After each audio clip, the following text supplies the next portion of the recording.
كنت سهرانة النهاردة مع أهل الفن، خلوني أن أنا أستعير بعض الكلمات الفنية أو بعض كلمات الأغنية الجميلة. أهو ده اللي صار وهو اللي كان، فعلا أهو ده اللي صار وادي اللي كان، فعلا تلاقي الأجيال، تخريج التلميذ نجيب عنده عرفان بالجميل للمايسترو بتاعه، فنان عطى الفن في اسكندرية، نقدر نقول حب الفن واحنا كمان حبيناه من خلال التراث الحلو اللي بيقدمه. استاذ وجيه ندى اكيد هيقول لنا مواقف لا تنسى وحاجات احنا ما نعرفهاش عن المايسترو الفنان مدحت بسيوني.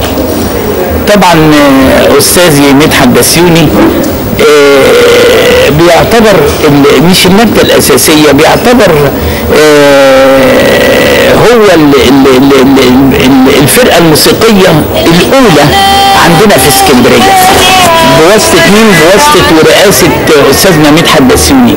كانت موجودة فرق عندنا كتير في اسكندرية للموسيقى العربية، يعني كان في مثلا فرقة عبيد للموسيقى العربية، كان في فرقة الأستاذ محمد النصر للموسيقى العربية، كانت في فرقة الأستاذ العربي إسماعيل جاد خلفا لأستاذنا عبيد إبراهيم، كانت في الأستاذنا شريف الأبيض عمل فرقة للموسيقى العربية، أستاذنا محمد عفيفي عمل فرقة للموسيقى العربية في مسرح سيد درويش قبل ما يبقى أوبرا، وكان معاه أستاذنا علي الجندي وأنا كنت بكتب النصوص للأغاني. كل دول عملوا فرق. في فرق موسيقى عربية في الوقت الحالي برضو بواسطة في الحرية أستاذنا عادل عبد الرؤوف، في مصطفى كامل كان المرحوم الأشقر ودلوقتي ابنه. كل دول الفرق اللي كانت موجودة عندنا وما زالت بتعمل، بس طبعا هنا فرقة أستاذنا مدحت بسيوني اللي أنا طبعا طول عمري كنت طبعا بتمنى ان انا التحق بفرقته. ليه؟ لان فرقة استاذنا مدحت بسيوني كانت بتعتبر الوحيدة الذواقة لكل ما هو الفن من غناء.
استاذنا مدحت بسيوني يمكن سبق الادوار كلها او سبق الموسيقيين السابقين. يعني هنا كان في عندنا في البدايه عندنا في اذاعه اسكندريه كان في فرقه ابراهيم عبد الله، وبعد كده فرقه شوقي عاصم، وبعد كده عملوا برنامج للمسابقات اللي هو كان للهواة ركن الهواة، وطلع منه مين؟ طلع منه عبد اللطيف التلباني، طلع منه مصطفى فتحي. يعني هنا البرنامج بدأ يعمل حاجة. هنا طبعا الموسيقى العربية بدأت بعد كده بقى بمين؟ بأستاذنا طبعا فتحي جنيد.